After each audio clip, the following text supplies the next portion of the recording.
अस्सलातु वस्सलामु अलैका या रसूल अल्लाह, अस्सलातु वस्सलामु अलैका या हबीब अल्लाह, अस्सलातु वस्सलामु अलैका या रहमतल लिल आलमीन।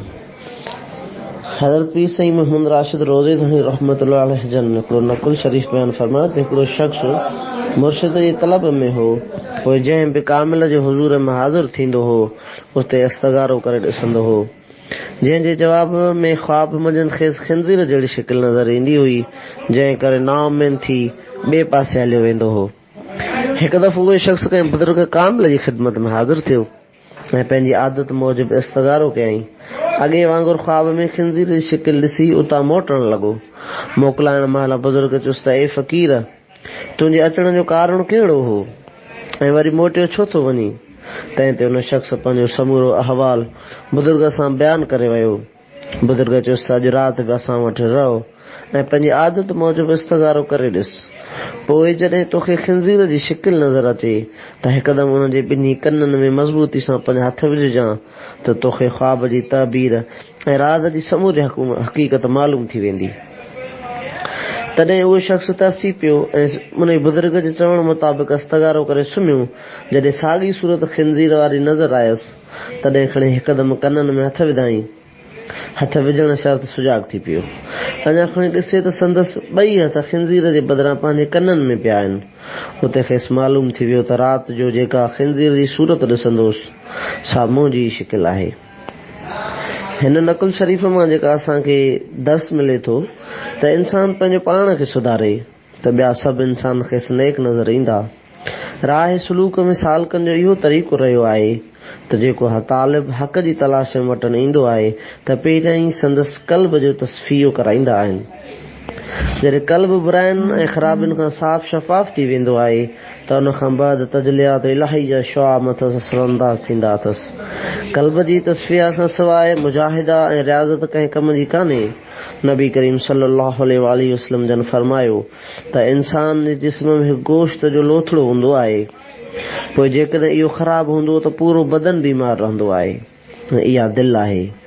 जहिड़ी तरह दिलि जी ज़ाहिरी ख़राबी इंसान जी ज़ाहिरी जिस्म ते असरअंदाज़ थींदी आहे, बिल्कुलु अहिड़ी तरह कल्ब जी बातिनी कैफ़ियत बि रूह ते ईअं ई पंहिंजा असरात ॾेखारींदी आहे।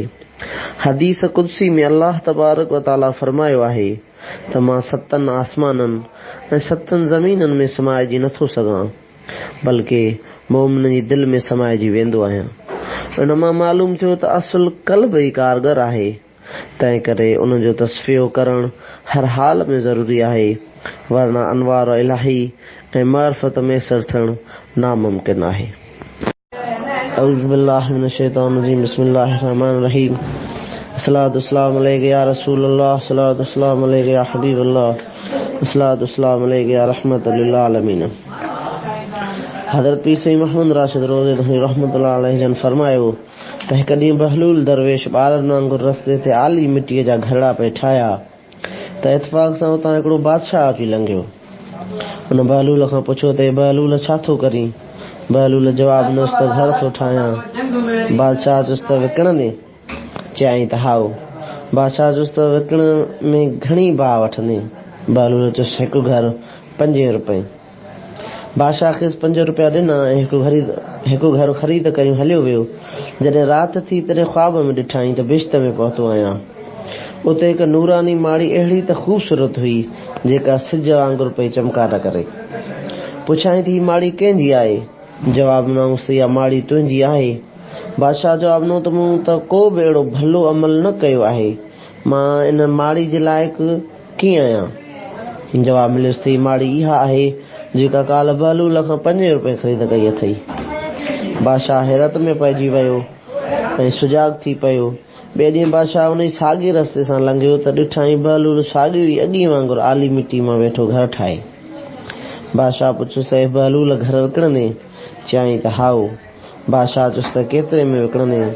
बहलूल चुसि त 5 लखनि रुपयनि में।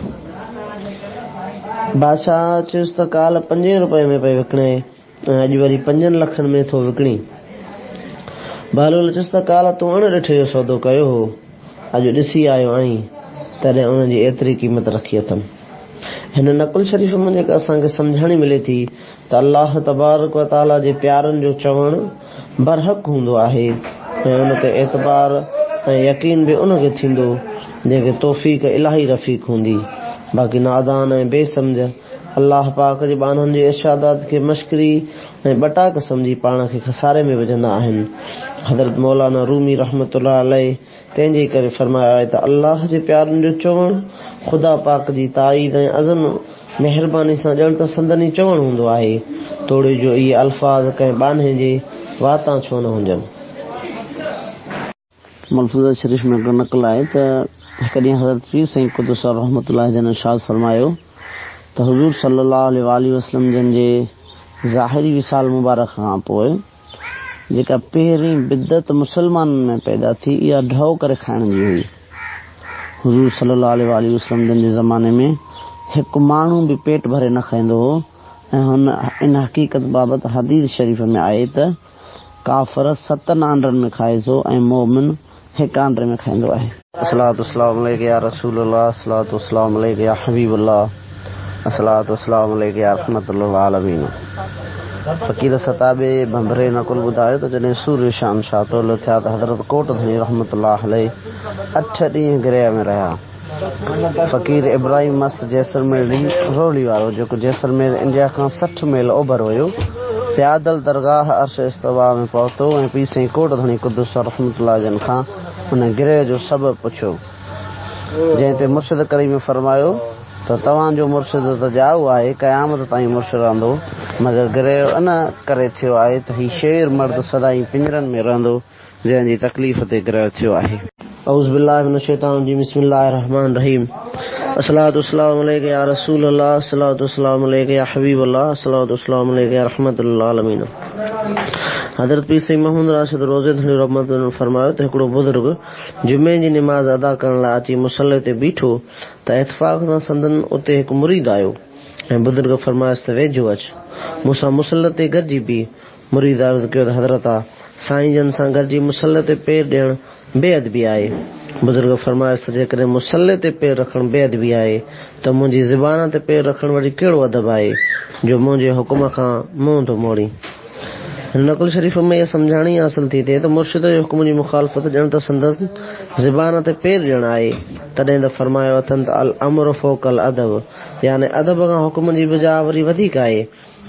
तंहिं करे ज़ाहिरी तालिब जेके मुर्शिद जे हुकुम जी उबतड़ अदब सम्झंदा आहिनि सा संदन नादानी आहे ऐं इन अदब हुकुम जी बजावरी आहे, तोड़े जो उन हुकुम जी पूराई संदन नाक़िस गुमान मूजिब बेअदबी ॾिसण में अचे।